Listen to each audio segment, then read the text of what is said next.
여러분은 지나간 어제인 과거를 많이 생각하세요? 아니면 앞으로 다가올 미래인 내일을 더 많이 생각하시는지요? 전망하는 인간이라고 하는 책을 쓴 마틴 셀리그만과 공저자 3명은 그의 책에서 이런 얘기를 합니다. 사람들은 과거를 생각하기보다 미래를 더 많이 생각한다. 사람들은 과거보다 미래를 3배 더 많이 생각한다. 또한 미래에 관한 생각의 22%는 걱정이다. 이런 기록이 있습니다. 그러니까 사람들은 모두가 생활할 때 어제보다는 내일을 훨씬 더 한 3배 정도 더 많이 생각한다는 거예요. 그리고 이 사회심리학자와 철학자들이 정의한 사람에 대한 내용을 보면 오직 인간만이 유일하게 죽음을 이해하고 받아들이는 존재다라고 이야기합니다. 그래서 사람들은 미래를 전망하며 오늘을 사는데 미래를 어떻게 전망하느냐에 따라서 오늘의 삶의 내용을 결정한다는 겁니다. 모든 사람들은 미래를 생각하며 살아가죠. 과거보다는 미래를 어떻게 살아야 할지에 대한 염려 가운데 오늘을 살아갑니다. 먼 장래 마지막을 생각하며 우리 모두는 인생길을 달려갑니다.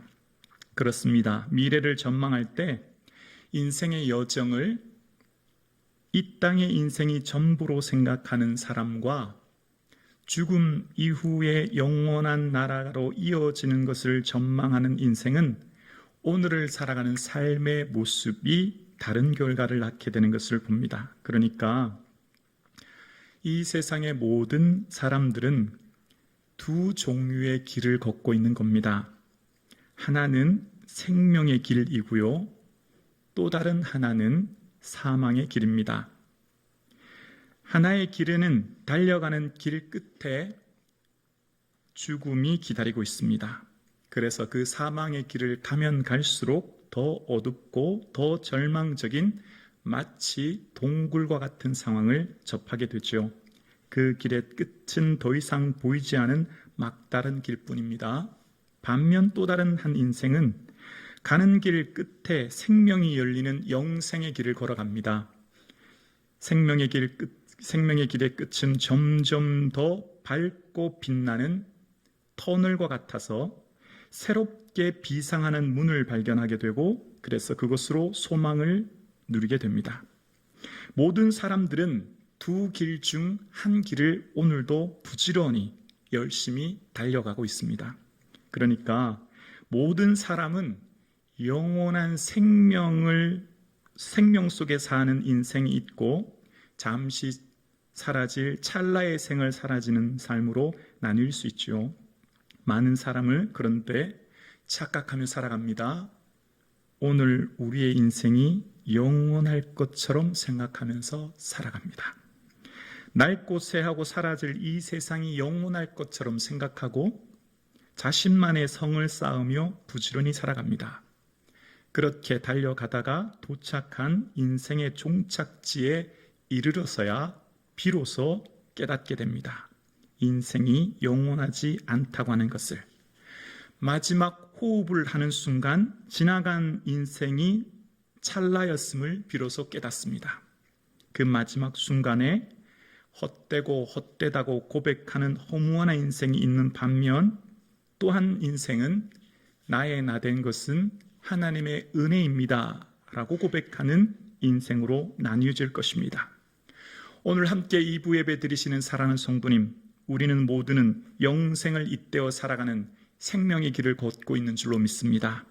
이 생명의 길을 걸어가는 우리에게 우리의 인생의 내용을 어떻게 채워가느냐가 무척 중요한데요. 오늘 우리는 무엇을 위해 사느냐에 대해서 항상 좀 더 진지하게 고민해야 합니다. 매 순간 자신의 인생의 가치를 어디에 두고 살아가느냐 하는 것을 잘 살펴보아야 합니다. 왜냐하면 우리 인생은 자신의 가치를 벗어나 살아가는 인생은 단 한 사람도 없기 때문입니다. 우리 모두는 자기 자신이 중요하다고 생각하는 가치를 따라 살아갑니다. 그 가치가 자신의 인생 길을 만듭니다. 자신이 제일 중요하다고 생각하는 최고의 가치에 자신의 모든 것을 쏟아붓기 때문입니다. 그러니까 인생의 선로 위에 가치라고 하는 기관차가 이끄는 객차가 바로 오늘 현재의 나인 것입니다. 우리 모두는 내가 걸어가는 인생의 선로의 기관차처럼 나를 지금도 끌어당기고 있는 가치가 무엇인가를 다시 한번 잘 살펴보아야 합니다. 우리는 유한하여 잠시 사라질 찰나를 위해 투자하는 허무한 인생이 아니라 영원을 사는 영생을 지금 오늘 우리는 살고 있기 때문입니다. 오늘 살아가는 우리는 우리의 인생의 여정에 예수 그리스도가 이끄시는 그 생명의 길을 걸어가고 있음을 기억해야 합니다. 먼 바다를 항해하는 우리 인생의 선장 되신 선장이 예수 그리스도이신지, 말씀이라고 하는 나침판으로 최종 목적지까지 가기 위해 매 순간 점검하고 계신지, 그래서 내 인생의 최종 목적지가 천국인지를 항상 우리의 인생의 항로를 잘 점검해 보아야 합니다. 그렇지 않으면 태평양 한가운데서 목적지를 잃어버린 채 아무런 방향 없이 열심히 노를 젓는 뱃사공과 같습니다. 끝이 보이지 않은 망망대해에 아무리 열심히 노를 저어도 제자리를 맴돌 뿐인 거죠. 열심히 노를 젓는 것보다 방향을 설정하는 것이 더 중요하죠.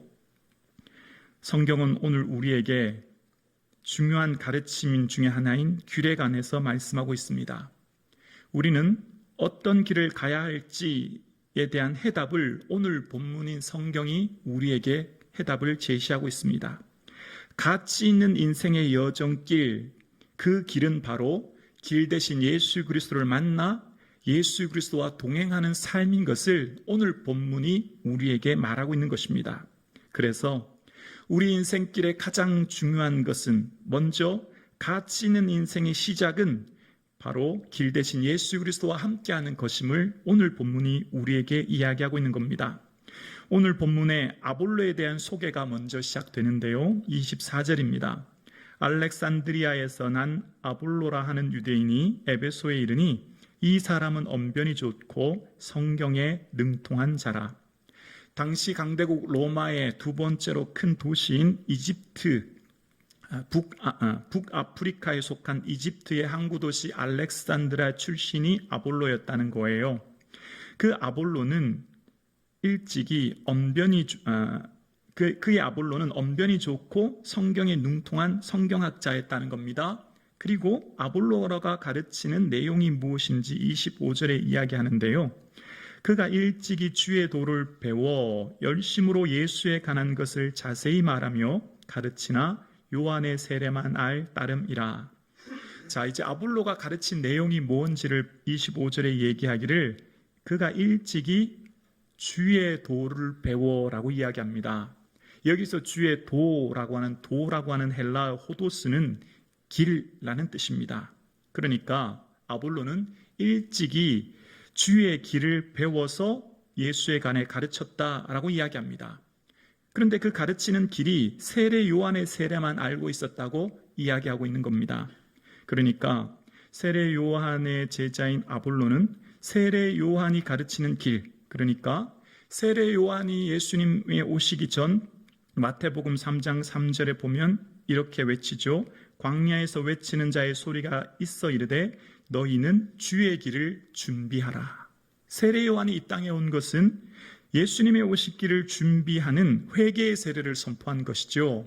그런 후에 세례 요한은 물과 성령으로 나는 세례를 베풀지만 내 뒤에 오시는 분은 불과 성령으로 세례를 베푸실 것이다 선포했고, 그 세례 요한의 선포처럼 예수님께서 이 땅에 오셨고 십자가에 죽으시고 부활하심으로 마지막 제자들에게 말씀하시기를 마태복음 28장 19절에 보면 모든 민족을 제자 삼아 아버지와 아들과 성령의 이름으로 세례를 베풀고 라고 말씀하세요.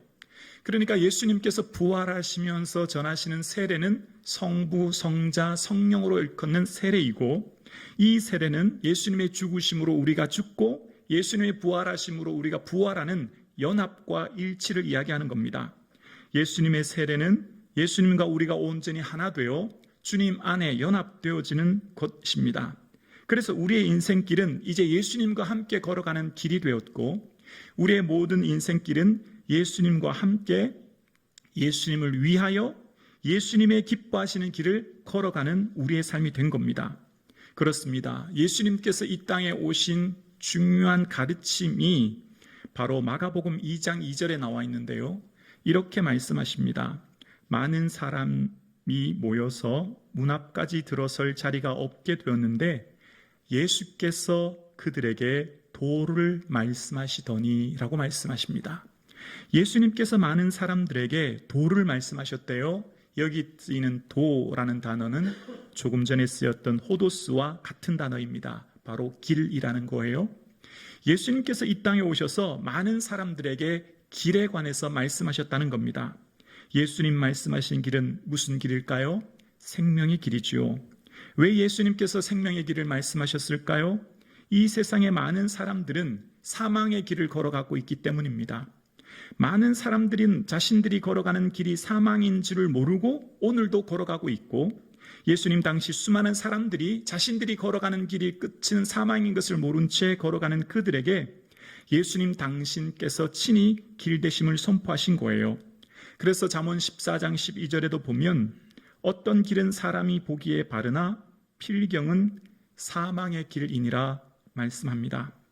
사람의 눈에는 바른 길 같지만 마침내 죽음에 이르는 길, 그 길을 많은 사람들이 걸어갑니다. 생명길처럼 보이는 그 길을 많은 사람들이 걸어가는데 그 길은 죽음에 이르는 길이었습니다. 그래서 예수님께서는 이 땅에 오셔서 친히 예수님 당신을 이렇게 소개하십니다. 요한복음 14장 6절에 보면 예수께서 이르시되 내가 곧 길이요. 예수님 당신이 길이라고 말씀하십니다. 예수님을 통하여 바로 하나님을 만나는 길이고, 하나님을 만나는 그 길 속에 구원의 길이요 영생의 길이요 천국 가는 길임을 말씀하신 거예요. 예수님 당신을 통하여 오직 하나님을 만나며 하나님 나라에 이를 수 있도록 길 되심을 선포하신 것입니다. 많은 사람들이 영원히 죽어야 할 사망의 저주로 고통받는 그들이 예수 그리스도의 십자가 피 흘리심과 부활하심으로 우리가 그와 연합하여 한 몸 되어 이제 주님 걸어가신 그 길을 걸어가도록 마련해 놓으신 길인 거죠. 그래서 예수님께서 걸어가신 길이 어떤 길인가를 히브리서 10장 20절에 이렇게 다시 한번 이야기합니다. 그 길은 우리를 위하여 휘장 가운데 열어놓으신 새로운 살 길이요. 예수님께서 열어놓으신 길은 십자가의 죽으심으로 성소의 지성소와 성소의 휘장이 찢어짐으로 이제 누구든지 하나님 앞에 나아갈 수 있도록 그 길을 열어놓으셨습니다. 어떤 누구든지 예수님 앞에 나아갈 수 있도록 열어놓으신 그 길은 죽을 길이 아니라 살 길이요, 사망의 길이 아니라 생명의 길인 것을 말씀하고 계신 거죠. 그렇습니다. 예수님을 따르는 길은 생명의 길이요 영생의 길인 것을 우리는 믿고 오늘도 우리는 그 길을 따라가는 성도인 줄로 믿습니다. 그래서 예수님을 믿는 인생은 이제 살 길, 즉 생명의 길을 우리는 오늘도 걸어가고 있는 거죠. 그래서 초대교회 많은 성도들이 오순절날 성령 강림으로 인해 성령의 충만함을 받고 베드로가 제일 먼저 설교할 때 설교의 내용이 바로 다윗의 설교를 시편을 인용한 사도행전 2장 28절인데요. 주께서 생명의 길을 내게 보이셨으니 주 앞에는 내게 기쁨이 충만하게 하시리로다 하였으므로, 바로 하나님께서는 우리에게 생명의 길을 보이셨고 이제 우리는 그 생명의 길을 걸어가는 자들이 되었습니다. 그래서 그 길을 걸어가는 자들에게는 그 앞에는 기쁨이 충만한 것을 우리에게 보이신 것이죠. 그래서 사도 베드로와 함께 많은 초대교회 성도들은 그들의 인생 가운데 박해와 능욕, 고난과 공고를 받지만 그것을 인하여 오히려 합당한 자로 여기며 기뻐하며 그들의 삶을 살아가게 된 것입니다. 성령의 충만함을 받고 예수님을 따라가는 그 길 속에 그곳에 참된 기쁨과 그곳에 참된 자유가 있음을 그들은 맛보았던 것입니다. 당시 예수님을 믿는 사람들은 유대교의 한 분파로 예수의 도, 즉 예수의 길을 따르는 사람들로 취급받았고, 바리새인 중에 바리새인이었던 사도 바울은 그 예수 그리스도의 도를 따르는 사람들을 잡아 체포하기 위하여 다메섹으로 가던 길인 길에 주님을 만났지요. 그때 상황을 사도행전 9장 2절에 이렇게 말합니다. 다메섹 여러 회당에 가져갈 공문을 청하니 이는 만일 그 도를 따르는 사람을 만나면 남녀를 막론하고 결박하여 예루살렘으로 잡아오려 함이니라. 이는 만일 그 도를 따르는 사람이라고 하는 여기에 도 역시 길이라는 거예요. 그러니까 예수님의 길을 따르는 사람들을 결박하여 예루살렘으로 데려오기 위하여 길을 떠난 사도 바울, 그는 다메섹 도상에서 예수 그리스도를 만나고 이제 그의 인생이 180도 바뀌어지게 됩니다. 그의 인생길이 완전히 변화되어지고 바뀌어진 겁니다. 예수님을 박해하던 길에서 예수님을 위해 박해받고 증거하는 길로 그 인생길이 바뀐 것입니다. 예수님의 도, 예수님의 그 길을 따르는 제자로 그 인생이 바뀐 거예요. 그렇습니다. 예수님을 인격적으로 만난 인생은 인생길이 바뀌어지게 되죠. 사망의 길에서 생명의 길로, 유한한 인생의 길에서 영생의 길로, 이제 그래서 그 예수 그리스도 가신 길을 함께 감으로 우리 인생이 예수 그리스도를 위한 길로, 헛된 인생길에서 의미 있는 인생길로 그 인생길이 바뀌는 겁니다. 그래서 초대교회 한둘 예수 믿는 사람들이 많아지게 되었고, 그 많은 사람들 중에 안디옥 교회 교인들을 보면서 그리스도인이라고 이야기합니다. 여기서 등장하는 헬라어 그리스도인은 크리스티아노인데 그리스도를 따르는 사람, 그리스도를 쫓는 사람이라는 뜻입니다. 그러니까 예수 그리스도를 믿고 살아가는 모든 성도들은 그리스도에 가신 그 길을 쫓고 따라가는 사람들로 인생이 변화되어진 것이죠. 그렇습니다. 오늘 본문에 또한 브리스길라와 아굴라 역시 이러한 사람이었습니다. 로마를 떠나 고린도에 정착했을 때 사도 바울을 만나 함께 청막 만드는 일을 하게 되죠. 그런데 1년 6개월 사도 바울과 함께 먹고 마시며 일을 하다가 그는 사도 바울을 통해 예수 그리스도를 만나게 됩니다. 그런 이후 그는 이제 이 땅을 살아가는 인생의 최종 종착지가 천국임을 발견하고 그 인생길이 바뀌어지게 됩니다. 진정 가치 있고 의미 있는 인생을 살기로 부부는 결단하고 더 이상 이 세상에 사라질 것들을 위해 살지 않습니다. 영원한 것을 위해 영원하지 않은 것을 기꺼이 버릴 각오를 하며 자신들의 목숨까지도 예수 그리스도를 위해 드리기로 결단하는 인생으로 변화되어진 거예요. 그래서 이제 그들의 길은 예수 그리스도를 위한 길을 걸어가게 된 것입니다. 사도 바울이 예수 그리스도를 위해 걸어가는 길 속에 오랫동안 안정적이고 평안한 정착지인 고린도를 떠나 이제 남은 삶은 주와 함께 살기로 결단하여 500km가 넘는 에게의 바다를 건너 이곳 에베소까지 도착하게 된 것입니다. 브리스길라의 부부의 여정 속에 하나님께서는 새로운 만남을 예비해 놓고 계셨습니다. 하나님은 그 새로운 만남을 통해 주의 몸된 교회를 세워가시는데요. 어쩌면 오늘 브리스길라와 아굴라 부부가 만난 아볼로는 사실 만남이 불가능한 만남이었어요. 사실 도저히 만날 수 없는 사람들이 만난 거예요. 왜냐하면 아굴라의 고향은요, 터키 북쪽 본도이고요. 오늘 학자인 아볼로는요, 이집트 북쪽에 있는 아프리카 알렉산드리아입니다. 그러니까 서로 태어난 고향이 전혀 다른 대륙이고요. 또한 직업 또한 달라요. 브리스길라 부부는 천막 만드는 일을 하던 사람들이고요. 아볼로는 학자입니다. 26만이 넘는 에베소 도시에서 이들이 만난 것은 하나님의 예비하신 은혜인 줄로 믿습니다. 도저히 만날 수 없는 불가능한 만남이 이루어진 거죠. 어쩌면 오늘 저와 여러분의 만남도 그렇지 않을까요? 오늘 저와 여러분이 어떻게 이렇게 한 몸된 교회를 섬길 수 있었겠습니까? 하나님께서 예비하신 은혜인 줄로 믿습니다. 그렇습니다. 오늘 함께 예배드리시는 사랑하는 성도님, 우리는 고향도 출신 학교도 직장도 살고 있는 곳도 각각입니다. 그런데 주님께서는 예비하신 우리의 만남을 통해 친히 주의 몸된 성전을 세워가고 이루어가도록 만나게 하신 거예요. 그러니까 하나님께서 브리스길라를 통하여 아볼로를 만나게 하신 것은 아볼로를 세워서 하나님의 몸된 교회를 세우기 위한 하나님의 준비였음을 보게 되어집니다. 아볼로의 설교를 들었을 때 브리스길라와 아굴라 부부는 조금 부족한 것을 느꼈어요. 그래서 26절에 보면 이렇게 말합니다. 그가 회당에서 담대히 말하기 시작하거늘 브리스길라와 아굴라가 듣고 데려다가 하나님의 도를 더 정확하게 풀어 이르더라. 브리스길라는 아볼로의 설교를 회당에서 들은 후에 그 자리에서 설교가 잘못되었다, 설교 내용이 좀 이상하다 지적한 게 아니고요. 아볼로를 데려다가라고 얘기합니다. 여기 데려다가라고 하는 뜻은 가까이 영접하다, 음식을 같이 먹다라는 의미예요. 그러니까 정중하게 집으로 모셔서 함께 식사하며 아볼로에게 정중하게 잘못된 것을 이야기한 거죠. 그러니까 지금 브리스길라 부부는 아볼로에게 하나님의 말씀에 대해서 더 정확하게 가르칠 때 최대한 아볼로를 배려하여 말하고 있는 것을 보게 되어집니다. 누군가를 향해 겉면을 말을 할 때 말하는 대화 내용 겉면보다 태도가 더 중요한 것을 우리는 느끼지 않습니까? 그러니까 브리스길라는 매우 겸손하게 아볼로를 향해 겉면의 말을 하고 있는 것을 봅니다. 그런데 아볼로의 입장을 생각해 볼까요? 만약 여러분이 아볼로라면 어떨까요? 좀 기분 나쁘지 않을까요? 왜냐하면 아볼로의 출신은 성경학자입니다. 어려서부터 성경에 능통했던 사람이에요.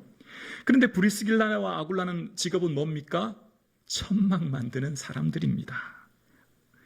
브리스길라, 당신이 뭔데 나한테 그렇게 지적해? 당신은 천막 만드는 사람이고 나는 학자인데 라고 말할 수도 있고 그 자리를 박차고 일어날 수도 있습니다.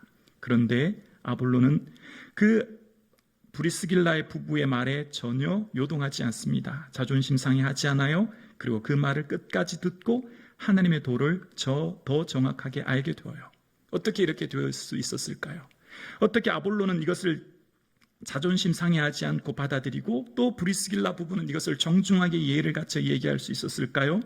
공통점은 두 사람의 중심에 예수 그리스도를 따라가는 길이었고 그 두 사람의 중심에 바로 예수 그리스도와 함께하는 삶의 자세가 있었기 때문인 것을 봅니다.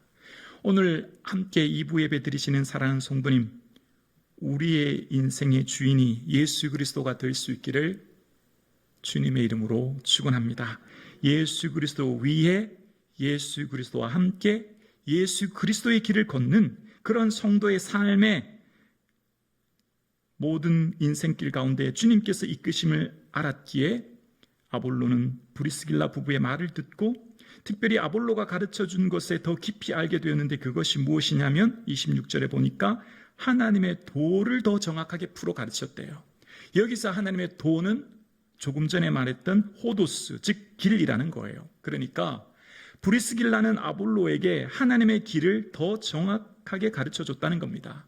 아볼로의 길은 세례 요한까지 이르는 길, 예수님의 오심을 준비하는 길이었다면 브리스길라를 통하여 배운 하나님의 도, 즉 하나님에 이르는 길은 길 대신 예수 그리스도를 통하여 하나님 나라에 이르는 길을 깨닫게 된 것이죠.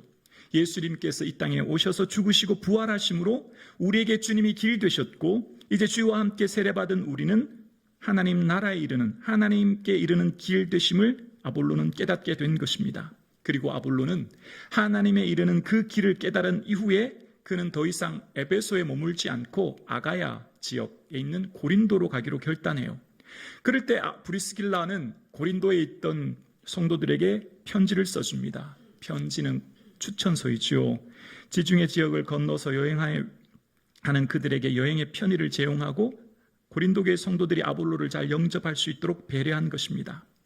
하나님께서 이끄시는 길, 하나님의 예비하신 그 길을 걸어가는 성도의 인생길은요, 언제나 나를 통해 타인을 세우는 길임을 오늘 본문을 통해 깨닫게 되어져요. 브리스길라와 아굴라 부부는 위대한 초대교회 지도자 중 한 사람인 아볼로에게 하나님의 길을 가르침으로 고린도 교회를 양육하게 합니다. 바나바 역시 하나님의 인도하시는 길을 걸어가면서 고향 다소에 있던 사도 바울을 데려 안디옥 교회에서 함께 목회했던 것을 알게 되었습니다. 이처럼 주님과 함께 동행하며 주를 따라가는 인생길에는 언제나 나를 통해 이웃을 세우고 공동체를 세우는 위로의 삶을 살게 되는 것을 알게 되었습니다. 오늘 성북중앙교회 사랑하는 성도님, 여러분과 저를 통하여 우리의 이웃이, 우리의 공동체가, 내가 속한 그 삶의 자리가 위로의 자리가 되어지고 타인을 세워주는 자리가 될 수 있기를 주의 이름으로 축원합니다. 그래서 사도 바울이 그 얘기를 듣고 아볼로의 복음의 내용이 완전히 바뀌어집니다. 28절이에요. 이는 성경에서 예수는 그리스도라고 증언하여 공중 앞에서 힘있게 유대인의 말을 이김일러라.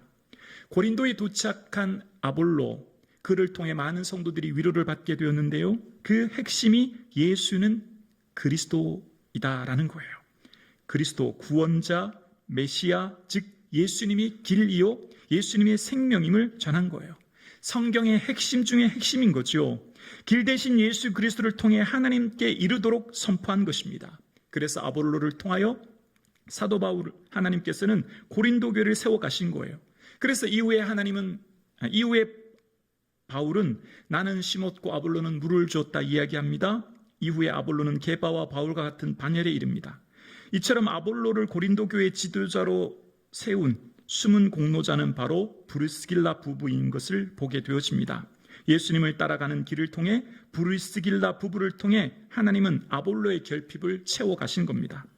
브리스길라와 아굴라 부부는 이후 다시 로마로 갑니다. 그리고 로마 교회를 세우고 형제들을 위로합니다. 묵묵히 예수님을 따라가는 길, 그 길을 브리스길라 부부는 걸어갑니다. 그 길이 비록 좁고 거친 길이었습니다. 안정적이고 편안한 삶을 거부하고 예수님 따라가신 그 길을 걸어간 겁니다. 예수님을 따라가는 인생길은 삶의 방식이 세상 사람들과 다른 길임을 알게 되어집니다. 거센 물결을 거슬러 상류로 헤엄쳐 올라가는 물고기처럼 때로 성도는 거센 물결의 도도의 흐름을 역행하며 살아야 합니다. 믿음의 능력은 이 세상에서 얼마나 승승장구하는가에 있지 않습니다. 믿음의 능력은 이 세상에 물들지 않고 오히려 세상을 거슬러가며 복음으로 세상을 변화시키는 능력이 바로 믿음의 능력이요 제자의 길인 것이죠. 예수님을 따르는 제자의 길은 매 순간마다 두 길 중 하나를 선택하며 살아야 합니다. 자신의 가치관과 세상의 논리에 이끌려 살 것인지, 아니면 예수님이 말씀하신 십자가의 도의 가치를 따르며 좁고 낮은 길을 묵묵히 걸어갈 것인지 매 순간마다 분별해야 합니다. 브리스길라와 아굴라 부부의 걸어온 길은 오늘날 남들과 다투어 남아야 하는 치열한 경쟁 속 사회를 살아가는 우리에게 예수님을 따라가는 길이 무엇인지를 깨닫게 합니다. 예수님을 따라가는 인생길은 맡겨진 자신의 길을 묵묵히 걸어가는 것입니다. 화려하지 않고 좁고 협착하여 거친 길이라도 주와 함께 매 순간 하루하루 걸어가는 겁니다. 이 길은 영원한 하나님 나라와 맞닿아 있기 때문입니다. 이 길 끝에는 우리 주 예수 그리스도의 만남이 준비되어 있기 때문입니다. 우리는 분명히 알고 있습니다. 우리가 열심히 걸어가는 인생길의 종착지는 죽음 이후에 존재의 소멸이 아닌 영원한 하나님 나라, 즉 천국이 있음을 우리는 믿습니다. 우리는 이제 그 생명의 길을 걸어가는 사람들입니다. 그러므로 우리는 순간이 아닌 영원을 살아가는 사람들입니다. 유한한 세상 나라의 시민에서 무한한 하나님 나라의 시민으로 오늘 우리는 거듭난 것입니다. 그러므로 우리의 인생은 잠시 있다가 사라지는 덧없는 인생이 아니라 하나님 나라의 영원에 의떼어 살아가는 가치 있는 하루를 오늘 우리는 살고 있습니다. 주께서 생명의 길을 내게 보이시리니 주의 앞에는 충만한 기쁨이 있고 주의 오른쪽에는 영원한 즐거움이 있나이다 고백했던 베드로와 다윗의 고백처럼 예수님을 따라가는 이 길 속에 충만한 기쁨을 누릴 수 있는 저와 여러분 되실 수 있기를 주님의 이름으로 축원합니다.